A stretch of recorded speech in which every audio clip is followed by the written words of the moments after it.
ओम सच्चिद्रिक्त विदोषस्तुतमः ज्ञानैकतानप्रभा सर्वप्राभवशक्ति भोगबल सत्सारात्मदिव्याकृतिम् निरोधनित्यनियति ज्ञानप्रकाशावृति कान्ता मोक्षं हरिमजं नित्यं सदो वास्महे। ಇಲ್ಲಿ ಬಂತೀಗ ಕೂತೈರ್ಮಹದ್ಭಿಃ ಜೀವದೆಲ್ಲ ಮುಕ್ತಾಯ ಆಯಿತು, ಪತ್ತೋ ಪುರುಷ ಆಯಿತು, ಆ ಶಬ್ದ ಆಯಿತು. ಮುಂದೆ ಇದಂ ಪಶ್ಯಾಮಿ ಉಪಶಬ್ದಾತ್ ಇನ್ನು ಮುಂದಿದೆ ಹಯಗ್ರೀವ ಉಪಕಿರಣ ಆಯ್ತಾ? ಅದ ಇಲ್ಲ ಅಧ್ಯಾಯ ಮುಗಿಸ್ಬೇಕೀಗ. ಎಲ್ಲ ಹಿಂದೋಯ್ತಾ ಮುಂದೋಯ್ತಾ? ಮುಂದೋಗಿದೆ. ಇಲ್ಲಿದೆ ಬಿಡಿ, ಬೇರೆ ಕಡೆ ಇದೆ, ಬೇರೆ ಕಡೆ ಇಲ್ಲಿದೆ. ಏನಾಗಿತ್ತು ನಿನ್ನೆ? ಇಷ್ಟೆಲ್ಲ ಹೇಳಿದ ಮೇಲೆ ಇತ್ಯಾದಿನ ಐಶ್ವರ್ಯ ಮರ್ಯಾದೆಯ ಮುಕ್ತಾನಾಂ ಬ್ರಹ್ಮಣಶ್ಚ ಭೇದಶ್ಚೈವ ನಿರ್ಣೀತತ್ವಾಚ್ಚ ಭಗವತ. ಹೀಗೆ ಪ್ರತಿ ಇದರಲ್ಲೂ ಕೂಡ ಬಂದಿದೆ. ಇಲ್ಲೇ ಗೊತ್ತಾಗುತ್ತೆ. ಬ್ರಹ್ಮಸೂತ್ರ ಇದನ್ನೇ ಇಟ್ಕೊಂಡ್ಬಿಟ್ಟು ಭೇದ ಪದಾರ್ಥ ಮಾಡಿ ತೋರಿಸಿದ್ದಾರೆ. ನೀವೆಲ್ಲ ಒಪ್ಪಿದ್ದೀರಿ, ಆ ಅರ್ಥನೇ ಹೇಳಬೇಕು ಅಂತ ಅರ್ಥ. ಬ್ರಹ್ಮಸೂತ್ರಾನುಸಾರೇಣ ವೇದಾದ್ಯಂ ಸರ್ವಮೇವ ಚ ಯೋಜ್ಯಂ ನ ಬ್ರಹ್ಮಸೂತ್ರಾಣಿ ದೃಶ್ಯಮಾನಾರ್ಥತೋ ಅನ್ಯಥಾ ಇದು ಬ್ರಹ್ಮವೈವರ್ತ.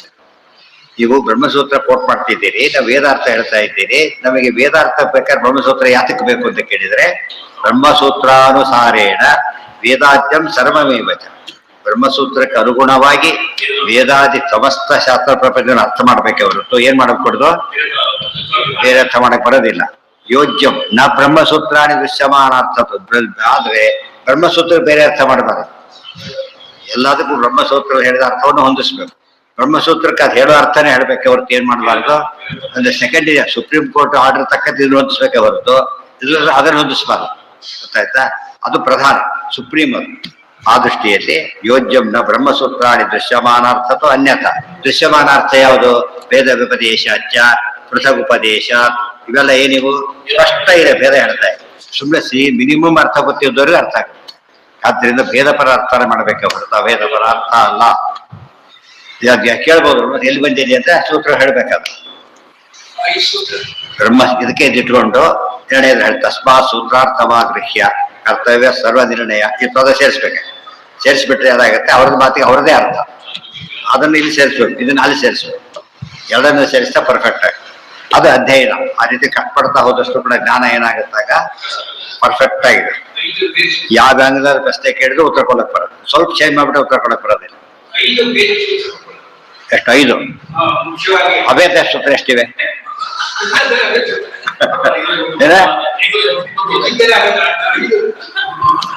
ಅಲ್ಲ, ಅಭೇದ ಸೂತ್ರ ಒಂದೂ ಇಲ್ಲ. ಅಭೇದ ಸೂತ್ರ ಒಂದೂ ಇಲ್ಲ. ಉಳಿದ 5 ಅಲ್ಲ, 5 ಅರ್ಥನೇ ಎಲ್ಲರಲ್ಲೂ ಬಂದಿರೋ. ನಿಮ್ ಪ್ರಕಾರ ಏನಾಯ್ತು? 5 ಭೇದ ಸೂತ್ರ ಉಳಿದೆಲ್ಲ ಭೇದ ಸೂತ್ರ ಅಂದ್ಬಿಟ್ರೆ ಯಾವ ಜಾಸ್ತಿ ಆಯ್ತು?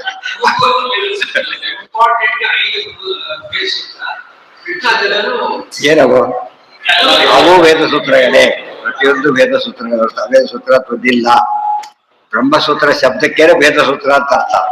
ಪರಮಾತ್ಮ ಸೂತ್ರ ನಮ್ದಲ್ಲ ಅಂತ ಅರ್ಥ ಇಲ್ಲ. ಅಲ್ಲೇ ನಮ್ದಲ್ಲ, ದೇವ್ರ ವಿಷಯ. ನಿಮ್ ಲೆಟರ್ ಎಲ್ಲ ಬೇರೆಯವ್ರ ಮುಗಿತಲ್ಲ ಅಷ್ಟೇ.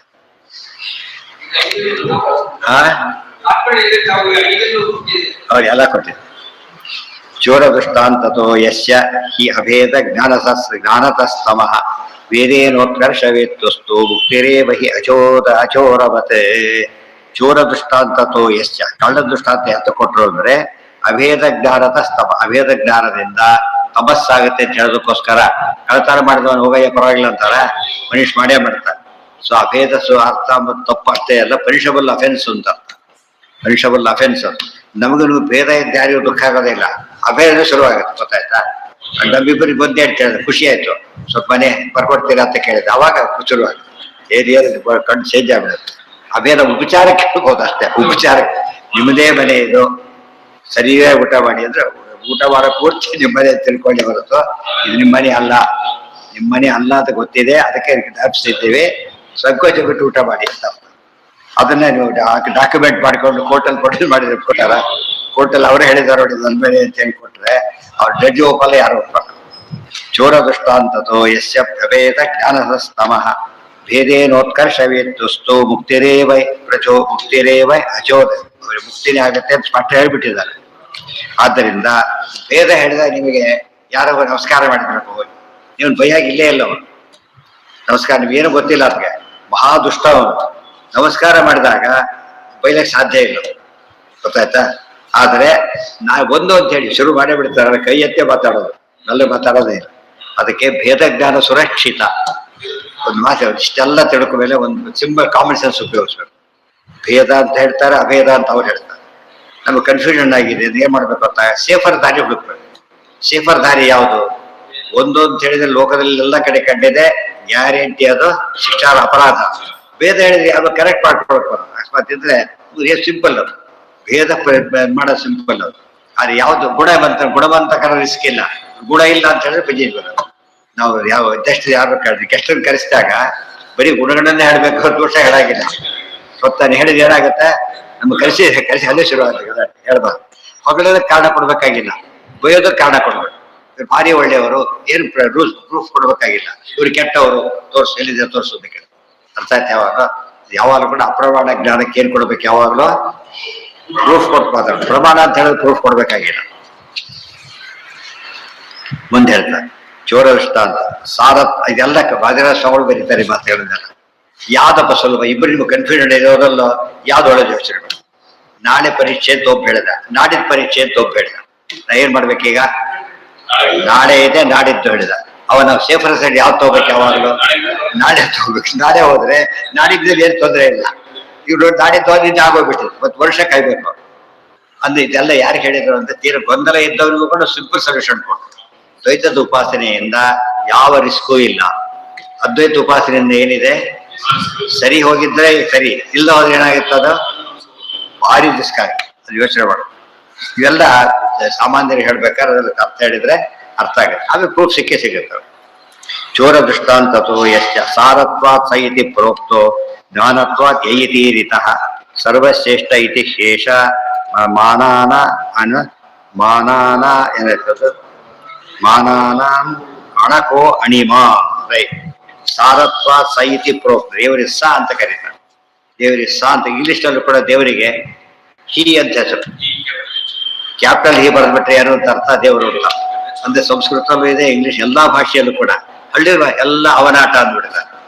ಹಳ್ಳಿ ಗ್ರಾಮಸ್ಥ ಜನಗಳು ಏನು ಬರೋದಿಲ್ಲ ಅವ್ರಿಗೆ, ಎಲ್ಲ ಅವನಾಟ ಅಂತಾರೆ. ಅವನು ಅಂದ್ರೆ ಯಾರು?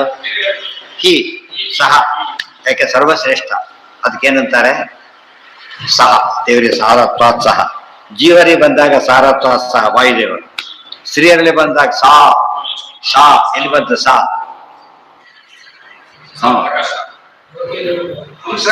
ಹೇಳಿ. ಯಥಪಾಂಗರವ ವರ್ತಿತ ಸಾ ಶ್ರೀರತ್ಕಟ ಇಷ್ಟತ್ತು ಓದಿದ್ದಲ್ಲೇ ಬಗ್ಗೆ ಸಾರತ್ವ. ಸ್ತ್ರೀಯರ ಶ್ರೇಷ್ಠ ಮಹಾಲಕ್ಷ್ಮಿ, ಸರ್ವಶ್ರೇಷ್ಠ ನಾರಾಯಣ. ಸ ಇತಿ ಪ್ರೋಕ್ತೋ ಜ್ಞಾನತ್ವಾತ್ ಯ ಇತೀರಿತಃ. ಜ್ಞಾನ ರೂಪನಾದ್ರಿಂದ ಯಹ ಅಂತ ದೇವರಿಗೆ ಹೆಸರಿದೆ. ಸರ್ವಸ್ಯ ಇಷ್ಟ ಇತಿ ಶೇಷ ಮಾನಾನ ಮಣಕೋ ಅಣಿಮ. ಸರ್ವಸ್ಯ ಪರಮಾತ್ಮನಿಗೆ ಇಷ್ಟ ಅಂತ ಹೆಸರಿದೆ. ಸರ್ವಸ್ಯ ಇಷ್ಟ ಇತಿ ಶೇಷ ಮಾನಾನ ಮಣಕೋ ಅಣಿಮ. ಮಾನಗಳ ಅತ್ಯಂತ ಸೂಕ್ಷ್ಮವಾದ ಮಹಾ ತಾತ್ಪರ್ಯ ಅಂದ್ರೆ ಪರಮಾತ್ಮನಾದ್ದರಿಂದ ಅಣಿಮ ಅಂತಾನು ಹೆಸರಿದೆ. ತತ್ತಂತ್ರತ್ವಾದ ಐತದಾತ್ಮ್ಯಂ. ಅಲ್ಲೆಲ್ಲ ಪದಗಳಿಗೆಲ್ಲ ಅರ್ಥ. ಅಣಿಮ ಅದು ಪದ ಇದೆ, ಅದಕ್ಕೆ ಅರ್ಥ ಹೇಳ್ತಾ ಇದೆ. ಅದೆಲ್ಲ ಇರಲಿ, ನಾಳೆ ಇನ್ನೂ ಸ್ವಲ್ಪ ಇದೆ, ಮುಗಿಬೇಕಾಗಿತ್ತು, ಬೇಡ ನಾಳೆ ನಾವು ಇದಕ್ಕೇನು ಮುಗಿಸೋದಕ್ಕೆ ಪೂರ್ತಿ ಬಗೆದೆ ಬೇಡ. ಸರ್ವೇಂದ್ರಿಯ ಪ್ರೇರಕ